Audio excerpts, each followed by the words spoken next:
Kwa majina naitwa Mbwana Said Chimilila, ni kocha na meneja wa timu ya Girls ya Mdaula. Mchezo wa rede tuliingia baada ya mwenyekiti kuyaanzisha, akatufuata sisi kusapoti timu ya wasichana ya Mdaula Girls. Tulikubali ombi lake na tukashirikiana nao vizuri, pamoja na kwamba mwanzo ulikuwa mgumu wakati tunaanza, lakini baadaye kidogo hali ilitulia na mambo yakaenda vizuri na mwisho wa siku tukafanikiwa malengo yetu. Ugumu uliokuwa nao kwa sababu kwanza wengi tunatumia watoto, wengi ni wanafunzi, wengine ni wasichana, wengine ni wake za watu. Kwa hiyo inakuwa ni ngumu wakati mwingine kuwapata kwa pamoja.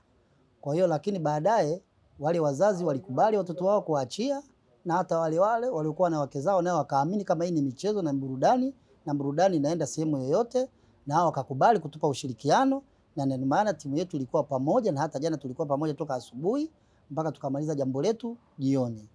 Changamoto kubwa kwa sababu Mdaula toka kijiji kinaanzishwa hakuwahi kuwa na mashindano ya rede. Kwa hiyo baada ya mashindano hayo kuanzishwa na baadhi ya sisi kuwa viongozi kwa timu za kina mama, maneno yalikuwa mengi mitaani tu kwa wale vijana wenzetu kwamba kwa nini mnasimamia mchezo huo wa kina mama, lakini mwisho wa siku wale waliokuwa wanatusema sisi nao vile nao wakaingia na wakaleta support, na mpaka jana tulishirikiana nao mpaka mwisho. Yani sisi kwa kifupi, kwanza jana baada ya mashindano kuisha tukadhamiria kwamba ile timu ambayo jana iliocheza fainali kwamba isivunjwe. Yani ile timu itaendelea kuwepo na itaendelea kufanya mazoezi na itaendelea kufanya kuwa kama timu ambayo tuna mpango tuiendeleze na tuweze kuibua vipaji zaidi na zaidi kuliko vile ambavyo tulivyopata jana. Ubingwa huu tunasherehekea, kwanza tunausherehekea kwa kumpa support mwenzetu ambaye jana kwa bahati mbaya au nzuri katika mapambano yetu hakumaliza ule mchezo. Kwa hiyo tulipambana kwa kiasi kikubwa ili kuhakikisha kwamba pamoja na kwamba yeye amepata dharura, ila sisi malengo yetu tutatekeleza.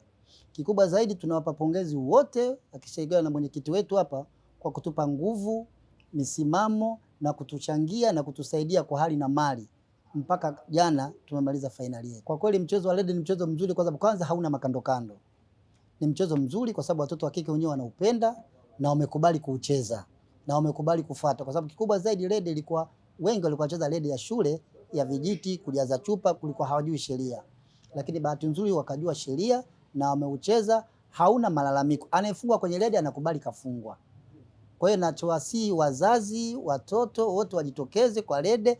Leo tumecheza rede ya Vijola, inatakiwa kesho icheze rede iwe kubwa kabisa katika hii kata yetu ya Bwilingo.